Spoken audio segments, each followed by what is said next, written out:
My daughter forgot to hang up the phone. I heard, "It's time for him to go to a nursing home. He's a burden." I didn't say anything, but at that moment, something in me broke. I sold the house for $890,000.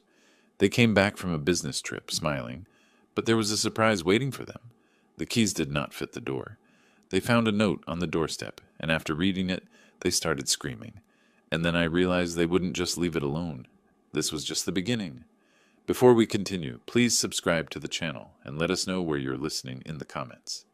The phone rang just as I was scraping the last of the meatloaf from my plate. Ellen's meatloaf recipe, though mine never tasted quite right without her touch. I glanced at the caller ID and smiled despite myself. Caitlin. "Dad, how are you holding up?" Her voice carried that familiar warmth that always made my chest tighten with love and loneliness. I settled into Ellen's old recliner, the leather worn smooth from years of her evening reading sessions. "Oh, you know me, sweetheart. Just finished dinner and was about to watch the news." I didn't mention it was leftovers from 3 days ago, or that I'd been staring at Ellen's photo on the mantel for the better part of an hour. "Are you eating enough? You know you can always order groceries online now, right? I showed you the app." "I'm eating plenty," I interrupted gently, "though I had a little scare yesterday. Forgot to turn off the burner under my coffee pot. Good thing I smelled it burning from the living room." There was a pause. I could picture her frowning in that way she'd inherited from her mother, the same little crease between her eyebrows.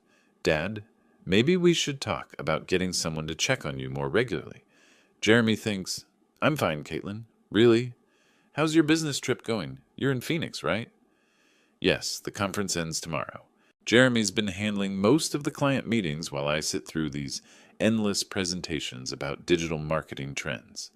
She laughed, but it sounded forced. "Listen, Dad, I should probably get going. Jeremy and I have dinner plans with some potential investors." "Of course, sweetheart. I love you." "Love you too, Dad. Take care of yourself, okay?" I heard a click, then rustling sounds. She must have dropped the phone in her purse, I thought, reaching to hang up my end. But then I heard voices, muffled but clear enough through her phone's microphone. "Jeremy, you see how he's deteriorating?" Caitlin's voice, no longer warm and caring. "He forgot to turn off the stove yesterday. What if he burns the house down?" My hand froze on the receiver. Ice spread through my chest. "It's time for a nursing home, Caitlin." Jeremy's voice cold and matter-of-fact. "He's becoming a burden, and you know it. Your dad's a good man, but he can't live alone anymore." "The house is worth almost $1 million now." Caitlin's tone had shifted to pure calculation. "With Denver's market, we could probably get 900,000, maybe more." "Exactly." Jeremy sounded pleased. "We could sell it, put him somewhere decent, not too expensive, and finally buy that house in Boulder we've been looking at, the one with the mountain view." My daughter laughed, actually laughed. "God, Jeremy, you should have seen him tonight. So grateful just to hear from me. He has no idea we're planning this. The longer we wait, the more confused he'll get. We should strike while he still trusts us completely." The phone slipped from my numb fingers, clattering onto the hardwood floor Ellen and I had installed together 23 years ago. Every board laid by my own hands, every nail driven with thoughts of our family's future. I sat in the sudden silence of my empty house, staring at Ellen's photograph. Her eyes seemed to bore into mine with an expression I couldn't quite read. Disappointment? Warning? Or maybe just the terrible knowledge that comes to those who've already left this world. The grandfather clock in the hallway, Ellen's anniversary gift to me 15 years ago, ticked steadily in the growing darkness. Outside, the first spring crickets began their evening song in the garden Ellen had planted, and I still tended. Something cold and hard settled in my chest, replacing the warmth I'd felt hearing my daughter's voice just moments before. My hands, weathered from decades of construction work, slowly curled into fists. They thought I was a burden. They thought I was confused, helpless, ready to be managed and discarded. They were already spending my money, already planning their new life in my grave. But I wasn't dead yet, and I wasn't nearly as confused as they believed. I don't know how long I sat there in the dark, Ellen's face watching me from the silver frame on the end table. The house felt different now, as if the walls themselves had heard my daughter's betrayal and were holding their breath. My legs felt unsteady when I finally stood to turn on the lamp. The warm light fell across the living room we'd furnished piece by piece, each item chosen with care and saved for with sacrifice. The burgundy sofa where Caitlin used to curl up doing homework, the coffee table I'd built in the garage, sanding it smooth while she played at my feet. I walked to the kitchen and opened the drawer where I kept old receipts and papers. My fingers found the folder I was looking for without conscious thought. 20 years of financial records I'd never thrown away because Ellen always said, "You never know when you might need them." University of Colorado. Tuition receipts. $48,000 over 4 years. I remembered those double shifts, coming home with concrete dust in my hair and plaster under my fingernails. Ellen would have coffee waiting and would massage my shoulders while I paid bills at this very kitchen table. "Roy, you're working yourself to death," she'd said one night, watching me calculate how to afford Caitlin's spring semester. "She deserves better than we had, Ellen. She's smart enough for anything." Ellen had kissed the top of my head. "Just don't give her so much that she forgets to be grateful." I should have listened. God, I should have listened. The wedding receipts were in there too. $32,000 for one day. I'd told Caitlin we could afford 5,000, maybe 8 if we stretched. But she'd cried, actually cried, about wanting her dream wedding. I'd worked weekends for 6 months, installing hardwood floors for a contractor friend who paid me under the table. "Daddy, you're the best father in the world," she'd whispered during our dance, her head on my shoulder, her wedding dress rustling against my rented tuxedo. I'll never forget this. But she had forgotten. Just like she'd forgotten who co-signed her first car loan when her credit wasn't good enough. Just like she'd forgotten who made the calls to get her that marketing job when she was unemployed for 8 months after graduation. I found the bank statements from 2 years ago, after Jeremy lost his financial advisor position for reasons they never fully explained. They'd moved in temporarily, just until Jeremy found something new. I'd never charged them rent. I'd paid the increased utility bills, bought groceries for 3 adults instead of one lonely widower. Jeremy would pat my shoulder and call me the most generous man in Colorado. Caitlin would hug me and say, "Dad, we'll pay you back when we get on our feet." They'd been on their feet for over a year now, both working good jobs, both making more money than I ever had. But they'd never mentioned moving out, never mentioned paying me back. The anniversary dinner I'd paid for last month, $200 at that fancy steakhouse downtown, because Jeremy said they deserved to celebrate. The car repair bill I'd covered when Jeremy's BMW needed a new transmission, $3,000 that cleaned out my emergency fund. "Roy's like a father to me," Jeremy had told his friends at their last barbecue, his arm around my shoulders. "I'm so lucky to have married into this family." I'd been proud, actually proud to be the generous father-in-law, the man who took care of his family, no matter what it cost him. I walked upstairs to Ellen's and my bedroom, still unchanged after 2 years. Her jewelry box sat on the dresser, her reading glasses folded beside the lamp. I opened the bottom drawer where I kept our important papers and pulled out our original house deed. Roy and Ellen Hayes. Purchased 1999. No liens, no co-signers, no complications. My name only, now that Ellen was gone. Standing there in the bedroom where Ellen had spent her last days, surrounded by everything we'd built together, I felt something shift inside me. The hurt was still there, sharp as broken glass, but underneath it something harder was forming. They wanted to put me away and sell my life's work. They thought I was too old, too confused, too grateful for their attention to fight back. I looked at Ellen's photo on the nightstand, remembering her voice from all those years ago. "Don't give her so much that she forgets to be grateful." Well, Ellen, our daughter had definitely forgotten, but she was about to remember that her old man wasn't as helpless as she thought. I walked to my home office and pulled out the business card I'd kept in my desk drawer for 3 years. Todd Fisher, real estate attorney. Ellen had insisted we meet with him after her cancer diagnosis, just to make sure our affairs were in order. It was time for another consultation. The next morning I walked through my house like a stranger seeing it for the first time. But instead of seeing home, I was seeing what Caitlin and Jeremy saw: square footage, market value, liquid assets. In the kitchen, I ran my hand along the granite countertop I'd installed myself, working by lamplight after my regular job, because we couldn't afford to hire contractors. Ellen had picked out the pattern, speckled gray with veins of gold that caught the morning light. She'd made coffee on this counter every morning for 16 years, until the cancer took her strength away. I remembered the Christmas morning when 3-year-old Caitlin took her first wobbly steps right here, from the refrigerator to Ellen's outstretched arms. We'd both cried with joy, Ellen scooping our daughter up and spinning her around while I scrambled for the camera.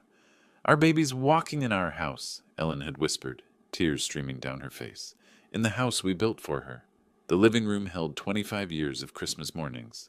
I could still see 7-year-old Caitlin's face lighting up at the sight of the dollhouse I'd spent 3 months building in the garage, working in secret after she'd gone to bed. Ellen had sewn tiny curtains for the windows, made miniature furniture from cardboard and fabric scraps. "Daddy, it's just like our house," Caitlin had squealed. And it was. I'd made it a perfect replica, down to the little bay window in what represented her bedroom. That bay window had cost me 6 months of overtime. Ellen had seen it in a magazine and fallen in love with the idea of reading there in the afternoons. I'd learned to cut angles I'd never cut before, measured and remeasured until my back ached from crawling around the frame. "Roy, we can't afford this," Ellen had worried when she saw me marking measurements on the wall. "You want it, you'll have it," I'd told her. "I'll make it work."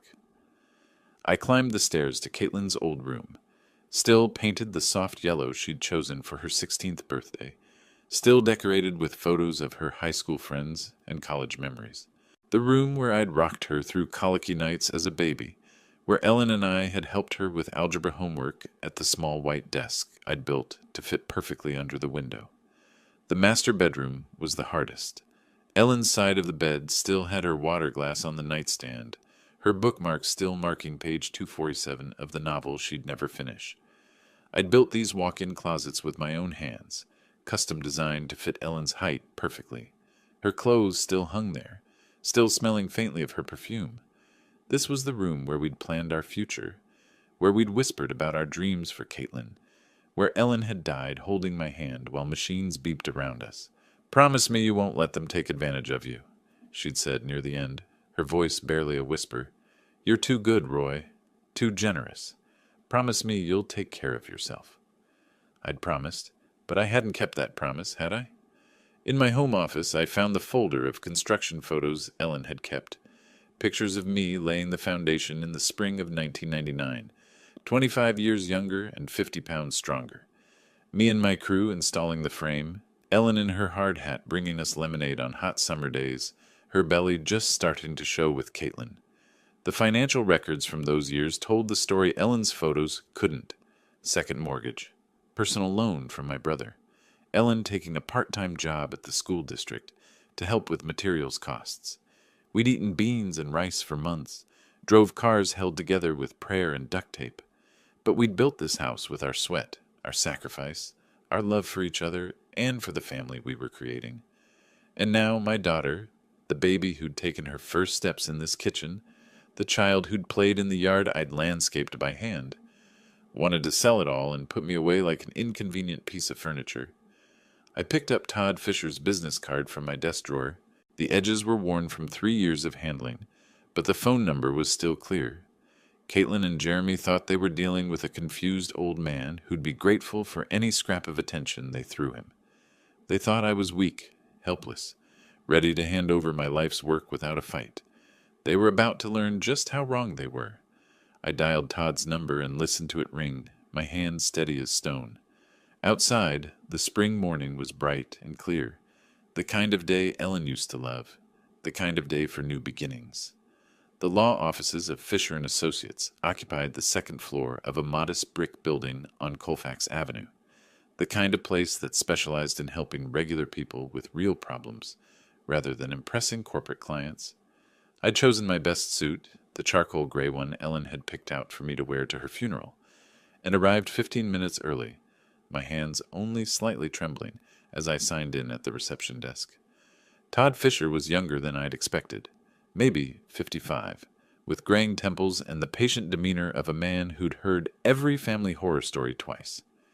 His office was lined with law books and family photos, a wife, 2 teenagers, a golden retriever. The kind of normal life Ellen and I had tried to build. "Mr. Hayes, good to see you again." Todd poured coffee from a small machine in the corner, the rich smell filling the space between legal documents and filing cabinets. "I remember you and Ellen from a few years back. I'm sorry for your loss." "Thank you." I accepted the coffee, surprised by how steady my voice sounded. "I need to discuss something delicate about my daughter and son-in-law." Todd settled behind his desk, pen ready. "I'm listening." I told him everything. The phone call, the overheard conversation, their plans to sell my house and put me in a nursing home.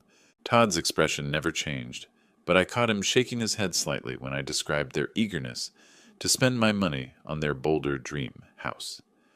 "Unfortunately, Mr. Hayes, this scenario is more common than you'd think." Todd set down his pen and leaned back in his chair. "Adult children often assume they know what's best for their aging parents, especially when valuable assets are involved. But they can't actually do anything, can they? I mean, legally. Let's start with the basics. The house is titled in your name only since your wife's passing, correct?" "That's right. Ellen and I owned it jointly, but when she died, it transferred to me automatically." "Then legally speaking, your daughter and son-in-law have absolutely no claim to your property.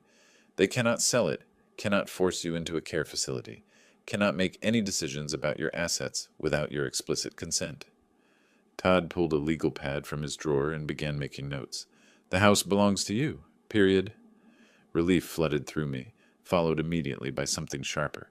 "So if I wanted to sell it myself, you could put it on the market tomorrow if you chose to. It's your property, your decision." Todd looked up from his notes. "May I ask why you're considering that option?" I thought about Caitlin's laugh when she'd called me a burden, about Jeremy's cold calculation of my worth, about 25 years of sacrifice reduced to a real estate transaction. They think I'm helpless, confused. They think they can manage me like a piece of property. My hands clenched around the coffee cup. Maybe it's time I showed them exactly how sharp my mind really is. Todd was quiet for a moment, studying my face. "Denver's housing market is incredibly strong right now, especially in your neighborhood. Properties are selling within days, often for cash offers above asking price." He paused. "If you were serious about selling quickly, before your daughter and son-in-law return from their trip, how quickly could it happen? With the right buyer, and there are plenty of investors looking for properties like yours, we could have a sale completed within a week, maybe less." Todd leaned forward. "But Mr. Hayes, this is a major decision. Once you sell, there's no going back. I built that house with my own hands, Mr. Fisher. Every board, every nail, every custom detail, I know exactly what I'm doing." We spent the next hour discussing practicalities, market value estimates, cash buyer networks, legal requirements. Todd explained that he could have everything prepared within 24 hours if I was serious about proceeding. "The consultation fee is $200, Todd said as I prepared to leave. "If you decide to move forward, that applies toward my legal fees for the sale." I paid in cash, feeling more clear-headed than I had in months. Walking to my truck in the spring sunshine, I felt my phone buzz in my pocket. Caitlin's name appeared on the screen, and for the first time since her betrayal, I smiled. The phone rang once, twice, 3 times. I could picture her in some hotel lobby in Phoenix, probably checking her watch, wondering why her grateful old father wasn't jumping to answer her call. Let her wonder. Let her and Jeremy make their plans about my future, my house, my life. They were in for the surprise of their lives. The phone kept ringing as I climbed into my truck, Todd Fisher's business card secure in my wallet, and a plan forming in my mind that would teach my ungrateful daughter exactly who she was dealing with. I had built my life from nothing once before. I could certainly tear it down and rebuild it on my own terms. The phone finally stopped ringing, but I knew she'd call back. She always did when she needed something from the old man. This time she was going to get much more than she bargained for. By the time I reached my driveway, confidence had replaced the tremor in my hands. Todd Fisher's words echoed in my mind. "It's your property, your decision." 25 years of doubt and second-guessing had lifted like Denver fog in the morning sun. I was unlocking my front door when the phone rang again. Through the window, I could see it buzzing against the kitchen counter where I'd left it. Caitlin's name glowed on the screen, and for the first time since her betrayal, I smiled. Let her stew for a moment. Let her wonder why her grateful old father wasn't scrambling to answer. I poured myself a glass of water, took a deep breath, and picked up on the sixth ring. "Dad, there you are!" Caitlin's voice practically sparkled with artificial enthusiasm. "I was starting to worry when you didn't answer earlier." "Sorry, sweetheart. I was out running some errands." I kept my tone warm, grandfatherly. "How's Phoenix treating you?" "Oh, you know how these business conferences are. But listen, I have the most wonderful news." She paused for dramatic effect. "Jeremy and I have been planning something very special for you." I gripped the phone tighter, my knuckles going white. "Oh?" "We want to treat you to a vacation. You deserve some rest and relaxation after everything you've been through since Mom died." Her voice carried that practiced sympathy I now recognized as manipulation. "There's this beautiful place we found. It's like a resort, but with medical staff on hand, just in case you need anything." A resort with medical staff. My jaw clenched so hard I thought my teeth might crack. "That sounds lovely, sweetheart. You really didn't need to go to such trouble for me." "Nonsense. Your family." Jeremy's voice came through the background. He must have been listening on speakerphone. "We've already made all the arrangements." "When were you thinking?" I managed, knowing full well they wanted me gone before they returned to claim their inheritance. "Well, we should be back by next Friday," Caitlin said. "We were hoping you could be ready by then. Just pack some clothes and personal items. You know, the essentials." The essentials. Not the photo albums Ellen had lovingly arranged. Not the furniture I'd built with my own hands. Just the essentials for an old man being shuffled off to die. "Actually, Caitlin, I have a surprise for you too when you get back." "Oh, Dad, what kind of surprise?" She sounded genuinely pleased, probably imagining I'd signed papers or made their job easier somehow. I walked to the bay window I'd built for Ellen, looking out at the garden she'd planted, the porch swing where we'd spent countless evenings planning our future. "It's something I've been working on since our last conversation. I think you'll be very surprised." "You're so sweet, Dad. We'll talk about everything when we get home, okay? Get some rest, and we'll take care of everything else." Sweet. She called me sweet while planning to steal my life. "I will, sweetheart. I love you." "Love you too, Dad. See you Friday." The line went dead, and I set the phone down with hands steadier than they'd been in weeks. I walked to my home office and opened my laptop, the screen glowing to life with possibilities I'd never considered before. My fingers hovered over the keyboard for just a moment before I typed, "Real estate agents, Denver." The search results filled my screen like ammunition in a war I was finally ready to fight. I'd always been methodical. 25 years as a construction engineer had taught me to research thoroughly before making any decision. Tonight, that methodical nature would serve a different purpose. I clicked through agent profiles, comparing success rates and client testimonials, like I used to compare structural steel suppliers. Cherry Hills, Highlands Ranch, University Hills, neighborhoods where houses sold for the kind of money Caitlin and Jeremy were already spending in their dreams. One name kept appearing in the top results: Brian Connor, 43 years old, specialized in quick sales, averaged 18 days from listing to closing. His photo showed a professional smile and confident eyes, the kind of man who could make things happen fast. His testimonials were exactly what I needed to see. Brian sold our house in 6 days. Cash buyer lined up within 48 hours. Smooth closing, no complications. I stared at his direct phone number, prominently displayed beneath his credentials. This was it, the moment that would set everything in motion. Once I made this call, there would be no going back to being the grateful, manageable old man my daughter expected. Ellen's photo on my desk seemed to be watching me. I could almost hear her voice. "Roy, are you sure about this?" I was sure. More sure than I'd been about anything since her funeral. I dialed Brian Connor's number with steady fingers. "Brian Connor, Connor Real Estate. How can I help you?"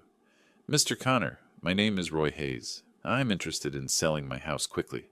How fast can these things actually happen?" "Well, Mr. Hayes, that depends on several factors. But with the right property and pricing strategy, I've closed deals in as little as 10 days with cash buyers. What kind of timeline are you looking at?" 10 days. My heart hammered against my ribs. 10 days? That fast? Absolutely. Denver's market is incredibly hot right now, especially for well-maintained properties in established neighborhoods. Can you tell me a bit about your house? I looked around my kitchen, seeing it through a buyer's eyes for the first time. Two-story, 3,400 square feet, built in 1999, Cherry Creek area, 3 bedrooms, 2.5 baths. I've maintained it well, did most of the work myself over the years. Brian's voice sharpened with interest. That sounds exactly like what several of my investors are looking for. Original owner, well-maintained, established neighborhood. Those are premium selling points. Would you be interested in a property assessment? How quickly could you come by? I can be there this afternoon if you're available. Say 3 o'clock? I glanced at the clock. It was just past noon. 3 o'clock works perfectly. Let me give you the address. After I hung up, I sat in the sudden quiet of my kitchen, the magnitude of what I'd set in motion beginning to settle in my chest. In 3 hours, a stranger would walk through the house Ellen and I had built together, assigning dollar values to our memories. I spent the next 2 hours cleaning obsessively, old habits from Ellen's time when she'd insist the house be spotless for any visitor. I dusted the bay window, straightened the throw pillows on the couch, made sure every surface gleamed. But this cleaning felt different. I wasn't preparing for guests. I was preparing for an execution. At exactly 3 o'clock, the doorbell rang. I smoothed my shirt, took a deep breath that carried the scent of Ellen's lavender sachets, still tucked in the linen closet, and walked toward the front door. My hand trembled slightly as it closed around the brass doorknob I'd installed myself 15 years ago. Beyond this door waited either my salvation or my damnation. I turned the handle and opened the door to my future. Brian Connor looked exactly like his photo, professional but approachable, early 40s, with the kind of confident bearing that came from years of successful deals. He carried a leather portfolio and tablet, and the moment he stepped inside, his eyes went wide. Wow! He stopped in my entryway, his gaze traveling up the crown molding I'd installed by hand to the hardwood floors Ellen and I had selected together. Mr. Hayes, this is exactly what I was hoping for. I watched him take in the details, the way the afternoon light streamed through Ellen's bay window, the seamless flow from living room to dining room that I'd achieved by removing a load-bearing wall and installing a beam. His appreciation was genuine, professional. You weren't kidding about maintaining this place. He pulled out his tablet and started taking photos. These hardwood floors throughout, original? Installed them myself in 2001. Ellen wanted something that would last, so we went with 3/4-inch solid oak. I found myself falling into the familiar rhythm of discussing my work, proud despite everything that was happening. And this kitchen... Brian stopped at the granite countertop, running his hand along the edge. Custom installation? Every inch. Ellen picked the pattern, said the gold veining reminded her of sunlight. My voice caught slightly. I spent 3 weekends getting the measurements perfect. Brian was typing notes on his tablet, photographing the custom cabinets, testing faucets and outlets with the thoroughness of someone who knew what buyers wanted. Mr. Hayes, I have to be honest with you. In my 15 years doing this, I rarely see properties maintained to this standard. I'm an engineer, was an engineer. I believe in building things right the first time. It shows. He gestured toward the living room. May I? I nodded, following him as he admired the open floor plan, the built-in bookcases flanking the fireplace, the way Ellen's decorating choices had turned our construction project into a home. This bay window, custom work. Built it for my wife. She wanted a reading nook. I could picture her there with her mystery novels and afternoon tea, her reading glasses perched on her nose. Brian was taking measurements now, his excitement barely contained. Mr. Hayes, I need to show you some comparable sales. He pulled up listings on his tablet. Similar properties in this area have been selling for $850,000 to $920,000. My chest tightened. That was more than Caitlin and Jeremy had estimated in their cruel conversation. But given the condition and custom features of your home, I'm thinking we price it at $890,000. That should move it quickly while getting you top dollar. $890,000. I sat down heavily in Ellen's reading chair, the numbers spinning in my head. That much? I managed. Mr. Hayes, you're sitting on a gold mine. Properties like this don't come on the market often, especially not in this condition. Brian's voice carried the confidence of someone who knew his business.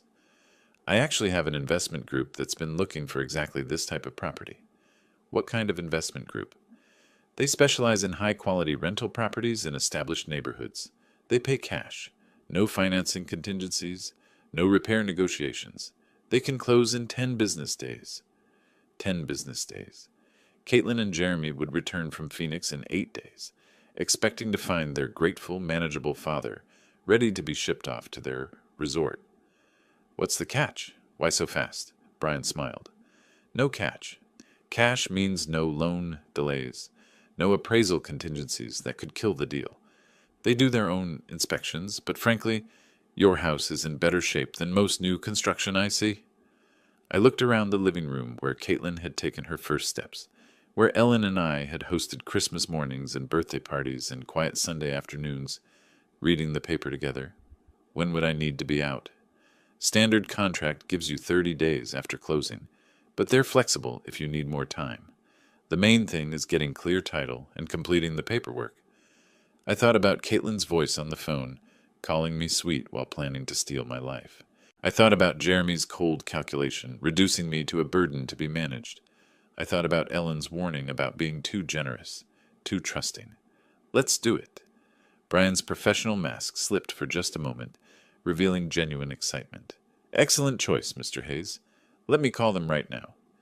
I watched him dial, heard him describe my property with the enthusiasm of someone who'd found buried treasure.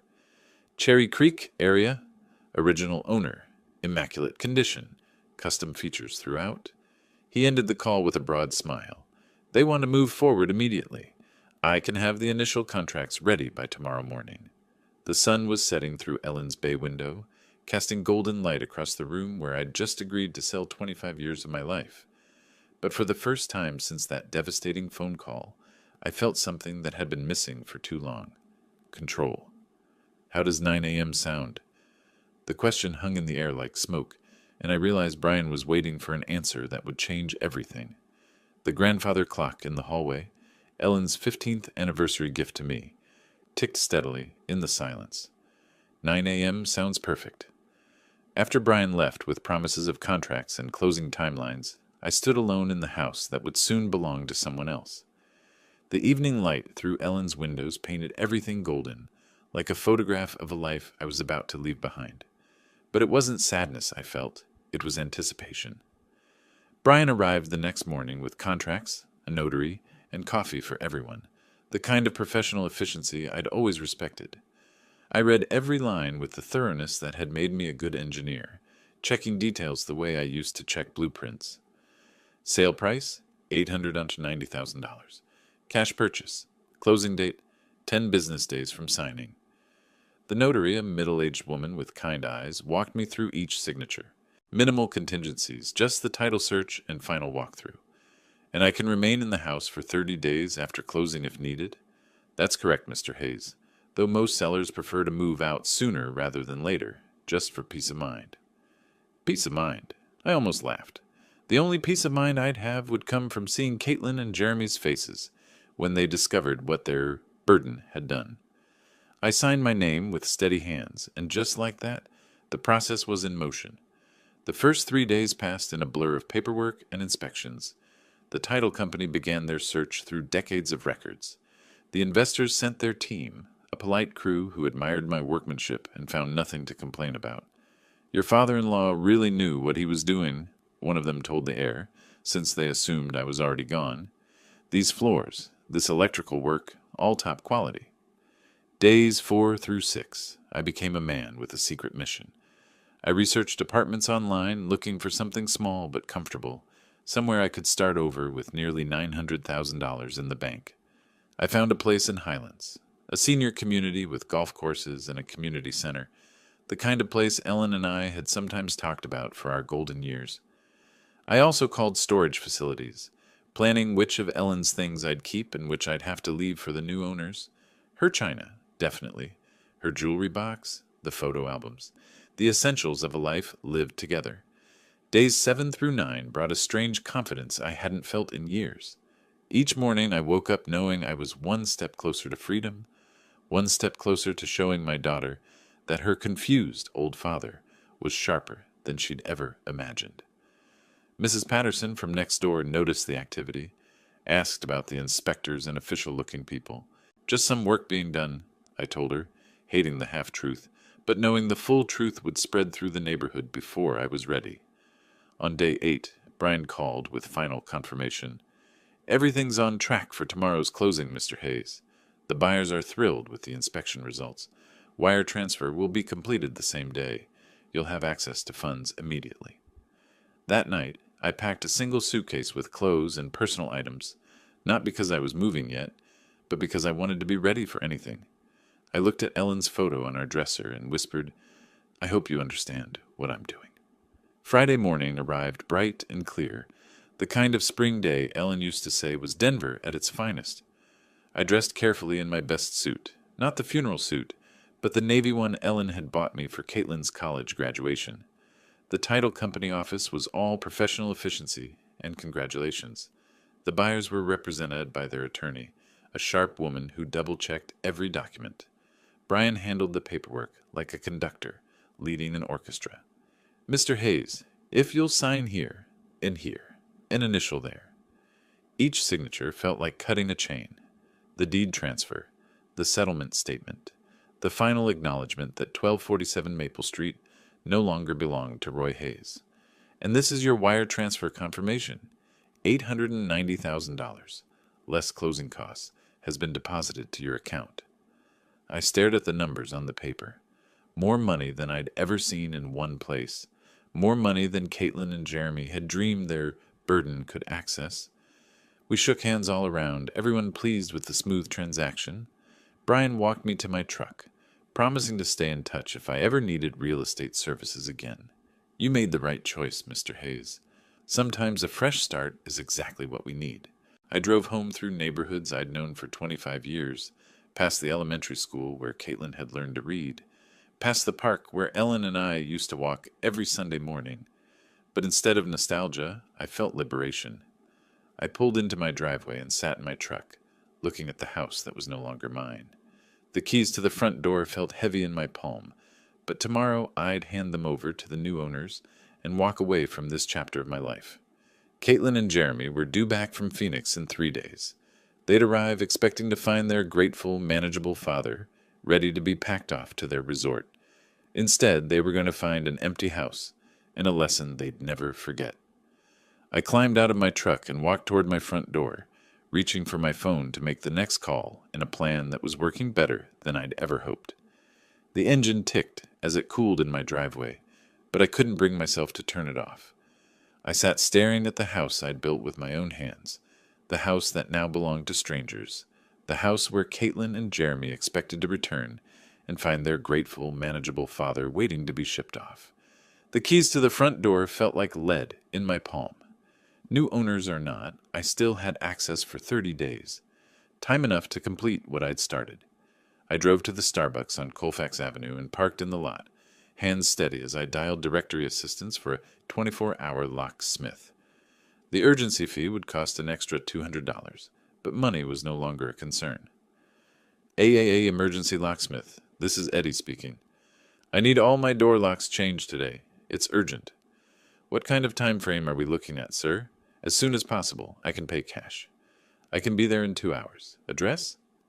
Back at the house, I waited for Eddie in my truck, watching Mrs. Patterson water her garden next door. She waved and I waved back, my chest tight with the knowledge that I was lying to everyone who cared about me. Eddie arrived in a van full of tools and hardware, a man in his 50s who'd clearly seen every kind of lock emergency Denver had to offer. Security issue, sir? He asked, studying my front door. New ownership situation. Better safe than sorry. He nodded like he'd heard it before and got to work. I watched him remove the locks I'd installed 15 years ago, the brass hardware Ellen had picked out because it matched our door knocker. These are quality locks, Eddie commented as he worked. Somebody knew what they were doing when they installed them. That was me. I like things done right. The new locks were silver instead of brass, modern instead of traditional. They clicked differently when Eddie tested them, a sharper, more mechanical sound than the old ones. Here are your new keys, sir. 3 copies of each, front door, back door, and garage side entrance. Eddie handed me a ring of keys that felt foreign in my palm. That'll be $450 with the emergency fee. I paid in cash from my wallet, knowing there would be no paper trail connecting Roy Hayes to this transaction. After Eddie left, I stood in my empty house and began the hardest part, packing 25 years of life into what I could carry. Ellen's jewelry box went into my suitcase first, along with our wedding photos and the novel she'd been reading when she died, bookmarks still marking page 247. My engineering certificates, our important documents, Ellen's favorite cookbook with the handwritten notes in the margins. I left almost everything else. The furniture that told our story would have to stay. The photo albums chronicling Caitlin's childhood. Ellen's clothes, still hanging in our closet, still carrying the faint scent of her perfume. While I packed, I called Sunset Manor Apartments on my phone, explaining that I needed a furnished one-bedroom immediately. "We have a lovely unit available for immediate occupancy," said Mrs. Chen, the property manager. "Month-to-month lease if you prefer flexibility." "I'll take it." I met Mrs. Chen at the apartment complex an hour later, a modest but clean building designed for seniors, with a community center and well-maintained grounds. The one-bedroom unit was simple but comfortable, furnished with everything I needed to start over. "Cash deposit is perfectly fine, Mr. Hayes. When would you like to move in?" "Tonight." Mrs. Chen's eyebrows rose slightly, but she didn't ask questions.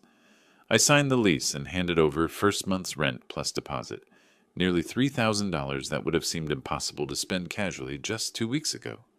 Loading my car in the gathering dusk, I caught Mrs. Patterson watching from her window.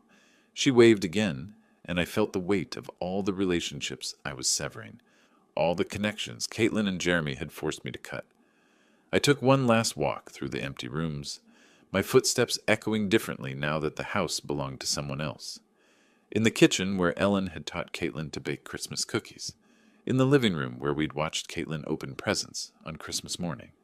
In our bedroom where Ellen had taken her last breath while I held her hand. "I'm sorry, honey," I said aloud to Ellen's memory. "But you'd understand. You always said I was too generous for my own good." I locked the new locks and drove away from Maple Street for what might be the last time, my rear-view mirror full of the life I was leaving behind. The sun was setting when I arrived at Sunset Manor, my car loaded with the essentials of my existence. I carried my suitcase to my new front door, fumbling with unfamiliar keys to unfamiliar locks. Inside the small apartment, I dropped my suitcase and immediately reached for my phone. The final phase of my plan required one more call, one more piece of the puzzle that would give Caitlin and Jeremy the surprise of their lives. The apartment felt like a motel room, functional but soulless, with generic furniture and the lingering smell of industrial carpet cleaner. I stood holding my phone, Ellen's photo already positioned on the nightstand, trying to decide which bank would best protect nearly $900,000 from the children who thought they deserved it. I opened my laptop on the small dining table and began researching banks that specialized in large deposits. Colorado Community Bank caught my attention, smaller than the major chains with a focus on personal service and discretion, exactly what I needed. "Colorado Community Bank, Private Banking Division. This is David Morrison." "Mr. Morrison, my name is Roy Hayes. I need to open an account for a substantial deposit, around $890,000. The brief pause on the other end told me David was recalculating his day. "We'd be absolutely delighted to work with you, Mr. Hayes. When would be convenient for a consultation?" "Monday morning, 9 a.m.? "Perfect. I'll have everything prepared." The weekend stretched ahead of me like uncharted territory. I'd never lived anywhere but the house Ellen and I built together. This tiny apartment felt like exile. But it was exile by choice. My choice, not theirs. Saturday morning, I made coffee in the unfamiliar kitchenette and methodically unpacked my belongings. Ellen's jewelry box on the dresser, my engineering awards on the bookshelf, our wedding photo beside the bed where I'd sleep alone in a space that had never known Ellen's presence. I drove to the grocery store and bought food for one person. Simple meals, nothing that required the kind of cooking Ellen had loved. The checkout clerk, a young man with kind eyes, asked if I was new to the area. "Just moved in," I told him, "starting fresh." Sunday morning, I discovered a coffee shop called Brews and Views, 3 blocks from my apartment. The barista, A young woman named Sarah, with purple streaks in her hair, made the kind of strong coffee I preferred. "You're new around here," she observed, not prying, just friendly. "Retired engineer," I said, "looking for a quieter life." "Well, you've found the right neighborhood for that. Most of our customers are pretty mellow." I sat by the window with my coffee, watching people walk dogs and push strollers, living the kind of normal Saturday morning that Ellen and I used to treasure. But instead of sadness, I felt something I hadn't experienced in months: anticipation. Monday morning, I dressed in my best suit and drove to Colorado Community Bank. David Morrison was younger than I'd expected, maybe 45, with the kind of professional warmth that came from handling people's life savings.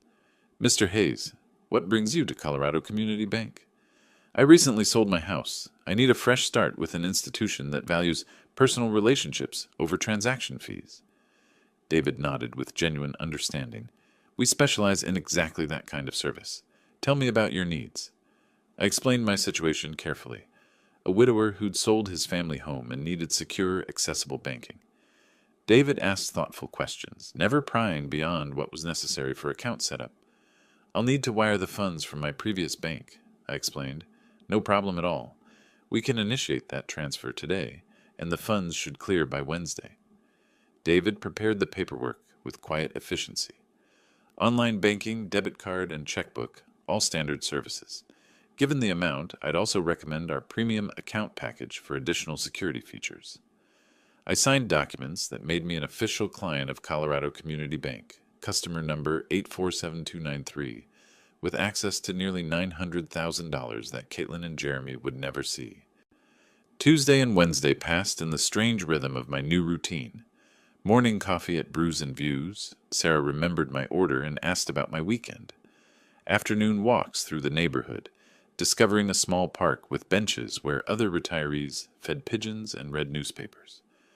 Wednesday afternoon, David called with the news I'd been waiting for. "Mr. Hayes, your funds have cleared successfully. Your account is fully active." I hung up and looked around my small apartment, at Ellen's photo watching me from the nightstand, at the simple life I was building from the wreckage of my daughter's betrayal. For the first time since Ellen's death, I felt truly in control of my own destiny. Wednesday evening, I sat in my single chair. Not Ellen's reading chair, not the recliner where I'd heard Caitlin's betrayal. Just a plain chair in a plain room that belonged entirely to me.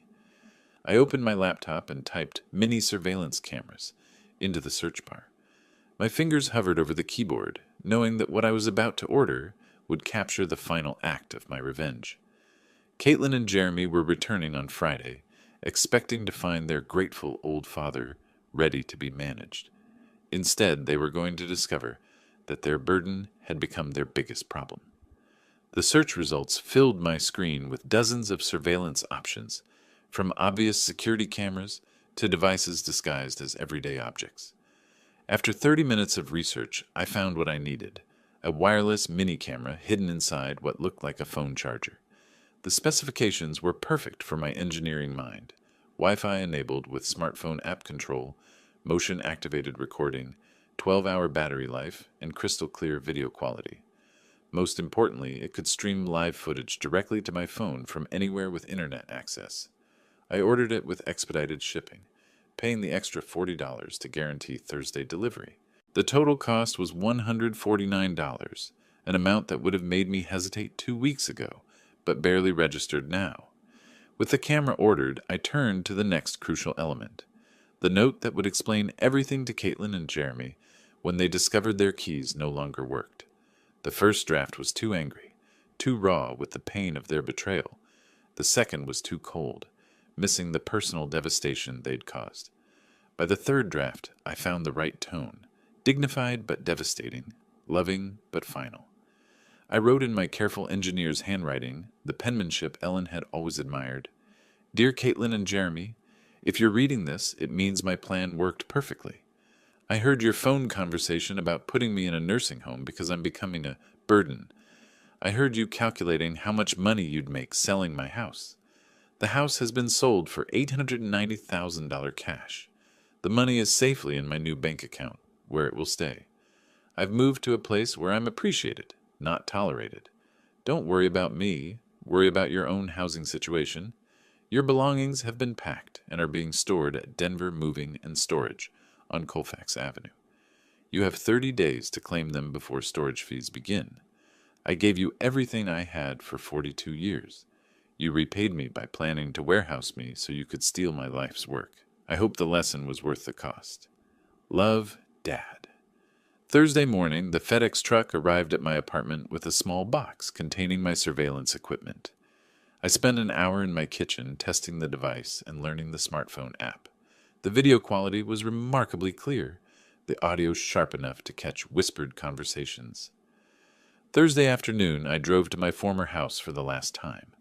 I used the garage door opener I'd never given Caitlin and Jeremy, parking inside to avoid questions from neighbors. My hands shook slightly as I approached the front door with my new keys. Inside, the house still smelled like home. Ellen's lavender sachets, the lemon oil I used on the wooden furniture, the faint residue of 25 years of family dinners. But there were new additions that made my chest tight. Caitlin and Jeremy's suitcases by the stairs, their mail scattered on the kitchen counter, evidence that they'd been treating my house as their personal storage facility while planning my exile. I positioned the camera charger by the front door outlet, angling it perfectly to capture anyone entering. The view through my phone app showed the entire entryway, including the spot where I planned to hang my note. I tested the motion detection, walking in and out of frame until I was satisfied the system would capture every moment of their return. Then I taped the envelope to the inside of the front door at eye level, where they couldn't possibly miss it. Standing in my living room one final time, I touched the mantel where Ellen's photo had sat for 23 years. The new owners would put their own family photos there, create their own memories in the rooms Ellen and I had filled with love. "It's done, sweetheart," I whispered to Ellen's memory. "Justice served." I locked the house with my new key, tested the camera feed one more time from my car, and drove back to my apartment. The motion detector was armed, the battery fully charged, and my phone ready to alert me the moment Caitlin and Jeremy discovered their keys no longer worked. Back in my apartment, I sat in my chair with my phone in my hand, watching the empty doorway through the camera app. The timestamp showed 6:30 p.m. Thursday evening. Tomorrow, Caitlin and Jeremy would return from their business trip, probably discussing their nursing home plans and already spending my money in their minds. They had no idea their grateful old father had become their worst nightmare. I woke Friday morning with the anticipation of a man about to witness justice after years of injustice. My coffee tasted better than it had in weeks, and even the small apartment felt less confining as I settled into my chair with my phone, the camera feed showing my empty former doorway. 4:30 p.m. They should arrive soon. I'd memorized their travel patterns. Caitlin always insisted on leaving Phoenix by noon to avoid traffic, and Jeremy drove exactly the speed limit. They'd be pulling into my driveway within the hour. I looked at Ellen's photo on my nightstand. "I hope you understand what I'm doing, honey." They left me no choice. 5:15 p.m. My phone buzzed with motion detection. A black SUV, Jeremy's car, pulled into the driveway of my former house. My heart hammered against my ribs as I watched the screen. Caitlin stepped out first, stretching after the long drive. Jeremy emerged from the driver's side, pulling their suitcases from the back. They moved with the casual confidence of people coming home to claim their inheritance. I watched them approach the front door, Caitlin fishing her keys from her purse, while Jeremy set the luggage down. She inserted her key into the lock I'd had changed just yesterday. The key didn't turn. Caitlin frowned, examining her keyring. She tried again, jiggling the key with growing frustration. "That's weird," her voice came through my phone's speaker. "My key's not working." Jeremy stepped closer, his expression shifting from tired to concerned. "Let me try the back door." I watched him disappear around the side of the house, while Caitlin continued struggling with the front lock. When Jeremy returned 3 minutes later, his face had darkened with alarm. "Back door's locked too, and the garage remote isn't working?" His voice carried the edge of panic I'd hoped to hear. "Caitlin, someone changed these locks." "What? That's impossible. Dad doesn't even know any locksmiths." Jeremy studied the front door more carefully, his financial advisor's mind recognizing trouble when he saw it. "These are brand new locks. This isn't an accident." Caitlin pulled out her phone with shaking fingers. "I'm calling Dad." I watched her dial my old landline, the number I'd had disconnected 3 days ago. After several rings, her face crumpled with confusion. No answer. It's not even going to voicemail. Try his cell phone. He doesn't have a cell phone, remember? We talked about getting him one for emergencies. Her voice cracked with the first hint of real fear. Jeremy was examining the windows now. His earlier confidence completely evaporated. There, that one's unlocked. I can boost you up. I watched my daughter climb through the kitchen window I deliberately left unlatched, her business suit catching on the frame. She disappeared inside, and moments later the front door opened from within. Jeremy entered with their suitcases, and both of them stopped dead when they saw the white envelope taped to the door at eye level. Caitlin's hand trembled as she pulled down the envelope with her name and Jeremy's written in my careful script. I leaned forward in my apartment chair, phone clutched in both hands, as she tore open the seal. Her eyes moved across my words, Jeremy reading over her shoulder. I watched their faces change, confusion to shock, to disbelief, to horror. He sold the house? Caitlin's voice rose to a near shriek. How could he do this to us? Jeremy snatched the note from her hands, reading it again as if the words might change. That manipulative old bastard. He was playing us the whole time. $890,000. Caitlin was crying now, her careful makeup streaking down her cheeks. He kept it all. That money was supposed to be our future. Your future, Jeremy snapped, his mask of devoted son-in-law finally slipping. This is your father, Caitlin. You should have handled this better. My fault? She whirled on him, years of suppressed resentment boiling over. You're the one who said he was becoming a burden? You're the one who pushed for the nursing home. Well, he was a burden. Look what he's done to us. Jeremy gestured wildly around the room that was no longer theirs. We're homeless. Our lease expires next week. The beautiful irony wasn't lost on me. They were fighting in my living room about being homeless, just as they'd planned to make me homeless in their nursing home. Call a lawyer, Caitlin said desperately. There has to be something we can do. He can't just sell the house without telling us. With what money? Jeremy's voice dripped with contempt. In case you forgot, I lost my job 6 months ago, and your marketing salary barely covers our car payments. Then get another job? Where? Do you think financial firms are lining up to hire advisors who got fired for questionable transactions? I watched my daughter's face crumble as she realized the full scope of their situation. No house, no inheritance, no savings, and Jeremy's unemployable status finally revealed. How could he be so cruel? She whispered. The same way you were cruel when you called him a burden and planned to warehouse him. Jeremy shot back. The old man was smarter than both of us. Through my phone screen, I watched them collapse into my old furniture that would be gone tomorrow when the new owners took possession. Caitlin buried her face in her hands, while Jeremy stared at my note, with the expression of a man who'd finally understood he'd been outplayed. I turned off the camera feed. I'd seen enough. Walking to my small kitchen, I opened the bottle of Ellen's favorite wine I'd saved from the house, a 2018 Bordeaux we'd been saving for a special occasion that never came. I poured myself a glass and raised it toward Ellen's photo. To you, my love, justice served. The wine tasted like victory. They learned what happens when you bite the hand that feeds you. My phone buzzed with a text from an unknown number, probably Caitlin trying to reach me through some new method. I deleted it without reading and powered off the phone completely. Walking to my window, I looked out at the Denver skyline painted gold by the setting sun. Somewhere across the city, my daughter and her husband were facing the consequences of their cruelty. Somewhere in my former house, they were learning that their burden had become their biggest problem. For the first time in 2 years, since Ellen's death, I felt completely free. I was no longer anyone's burden. I was my own man again, with my own money, my own choices, and my own future stretching ahead, like an open road. Roy Hayes had left the building, and he was never coming back. If you liked this story, please like this video, subscribe to the channel, and share your impressions of this story in the comments. To listen to the next story, click on the box on the left. Thank you for watching. Thank you for watching. Thank you for watching. Thank you for watching. Thank you for watching. Thank you for watching. Thank you for watching.